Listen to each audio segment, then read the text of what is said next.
Hello. As you can see behind me, this is the war ensign of the German Confederation. It was a political entity comprised of 39 sovereign German-speaking states. It was established at the Congress of Vienna following the defeat of Napoleon Bonaparte in a sort of attempt to revive and reevaluate the function of the old Holy Roman Empire in Europe that had obviously been dissolved about a decade earlier. It was also the first political entity in history, this being the German Confederation, to be established by a declared socialist, nearly a century before Lenin accomplished his Bolshevik revolution in Russia, and about 55 years before the Paris Commune in France. The stated socialist in question, who was the presiding architect of the German Confederation, was a man named Clemens von Metternich, Prince of the Austrian Empire, Chancellor, Minister-President, Minister of Foreign Affairs. That is who Clemens von Metternich was. And to those familiar, this seems somewhat contradictory because Metternich was not somebody whose name is ever conflated with or affiliated with socialism. Metternich was certainly an absolute monarchist, a reactionary, and somewhat of a Catholic fundamentalist.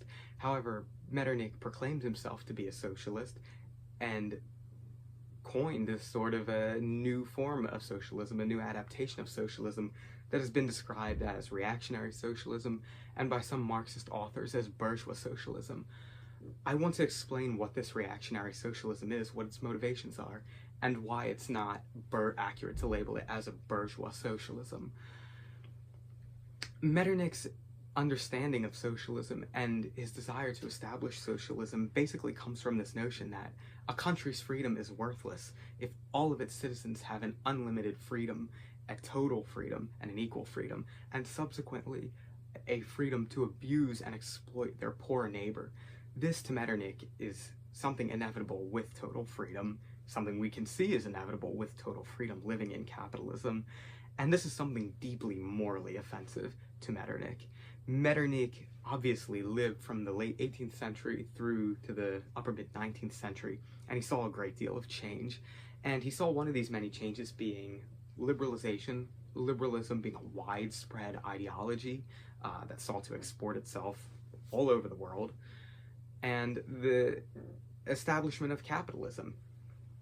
And this is something that Metternich obviously was very much not happy with. And Metternich ultimately wanted a return to absolute monarchy, to pre-revolutionary political structures. However, he also did not want to make the same mistakes that Jules de Polignac made in France. Now, Jules de Polignac was the ultra-royalist prime minister to King Charles X of France. And Polignac obviously lived through the French Revolution. His mother was Polignac, Marie Antoinette's famous advisor, confidant, and supposed lover. But what Jules de Polignac sought to do was basically ignore the changes that came, that everything would fall into its right place, and the organic state would kind of naturally reform itself. It would come back to normal. It would come back and naturally reaffirm itself if he suppressed liberalism, ignored its influence, etc., etc.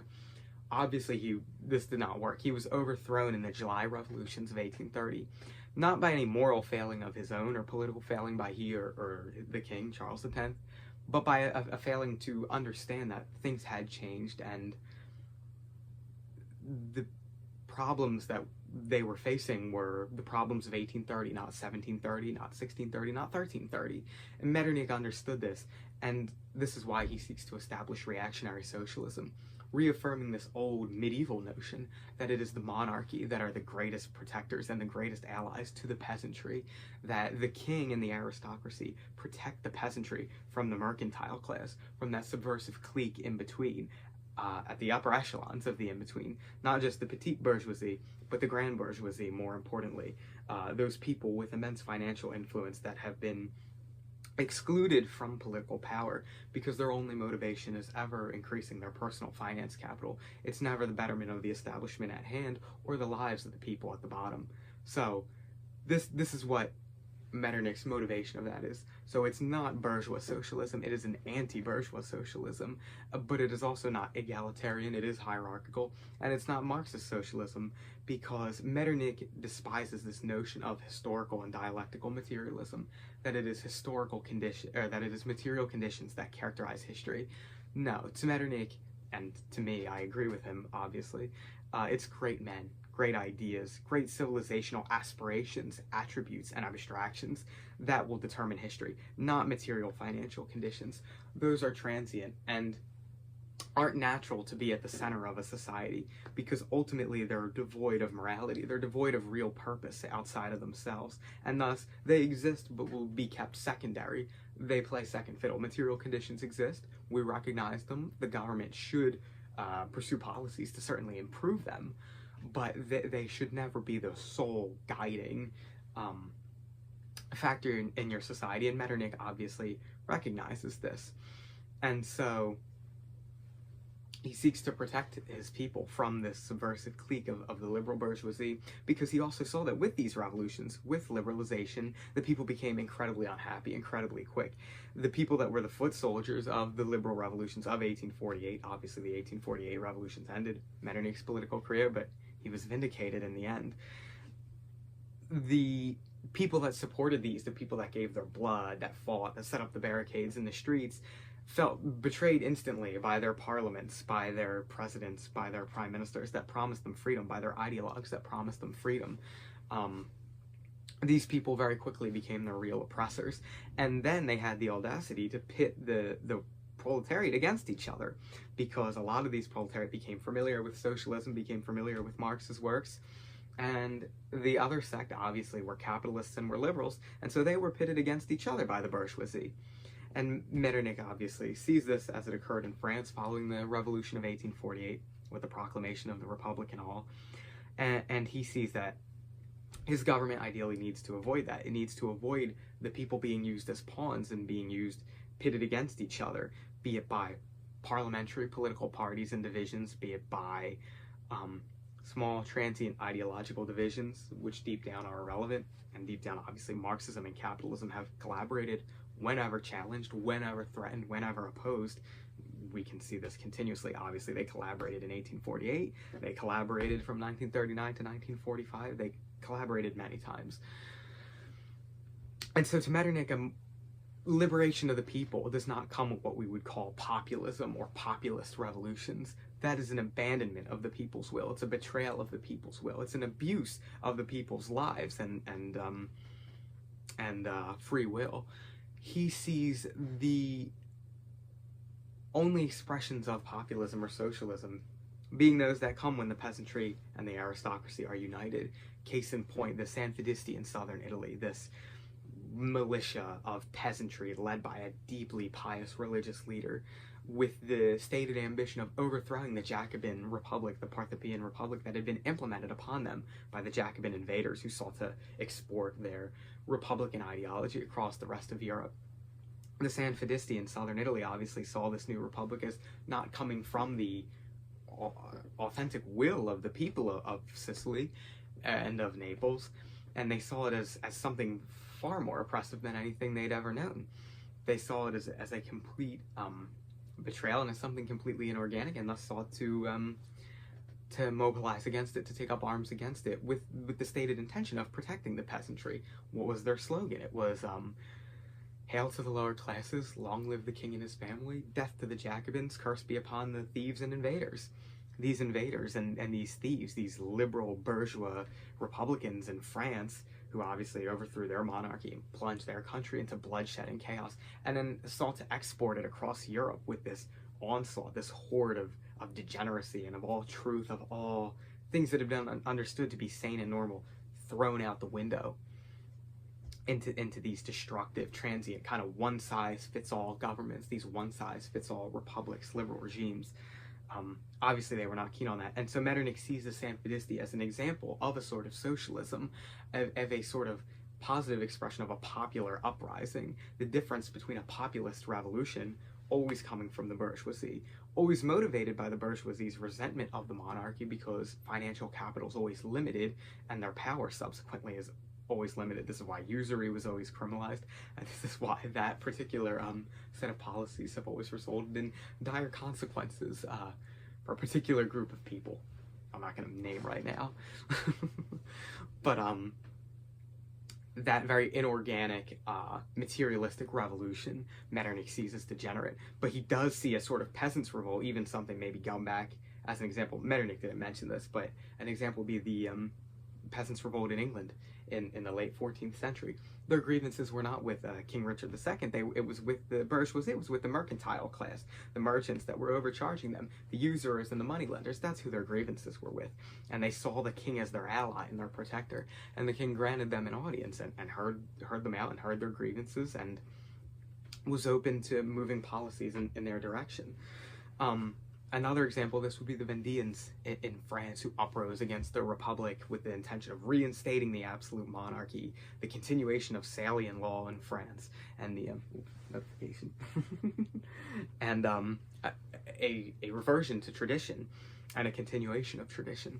That is what Metternich sees as a positive expression of populism.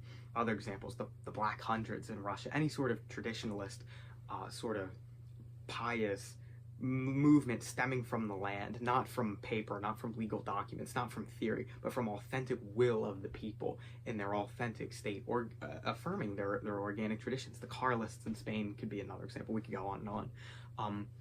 That is what reactionary socialism, when projected in a military or militant kind of uprising, that's what reactionary socialism would look like. That's what it did look like. And so that is what Metternich's motivation is, and obviously Peter Vivrek's Conservatism Revised it deeply, obviously in detail, explores this concept of what Metternich's socialism is in his private correspondence. Is how he outlines and proclaims himself to be a socialist in discussion with the French Premier Minister François Guizot.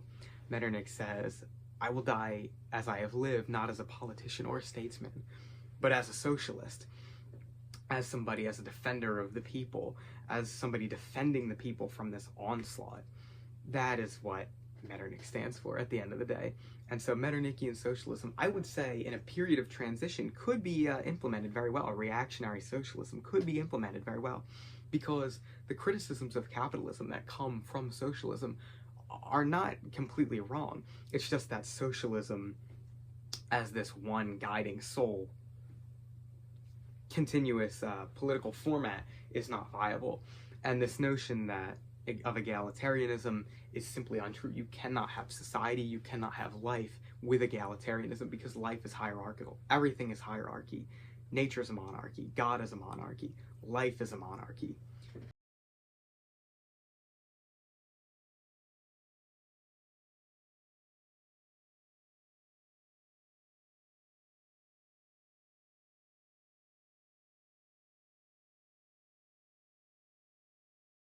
Children, before they're introduced to any sort of political concepts or ideology, will recognize monarchy, will affirm monarchy to many degrees.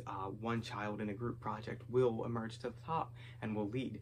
There's many examples of this. So egalitarianism is completely unnatural, and it's degenerate to expect all the same things of vastly different people with vastly different moral characters, and to give them all equal say is a completely degenerate idea. It's a completely degenerate construct.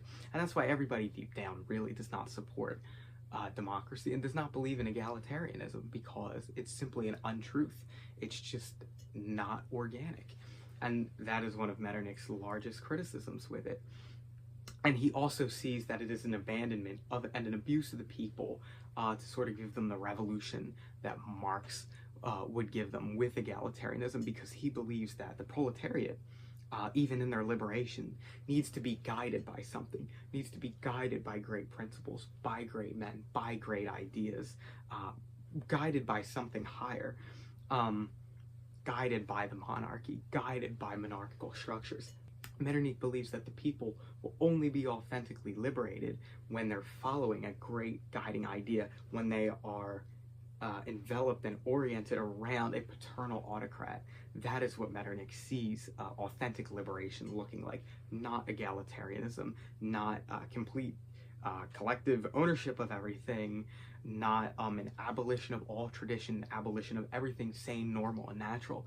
That's not what Metternich believes positive socialism looks like. That's not what he believes the liberation of the peasantry or the proletariat looks like. Certainly not. He believes that the leadership can never abandon the people, and if the leadership encourages the people to be separate from them, if they are moved in an egalitarian or Marxist direction by a leader, that is the leader abandoning, that's the leader abdicating his responsibility.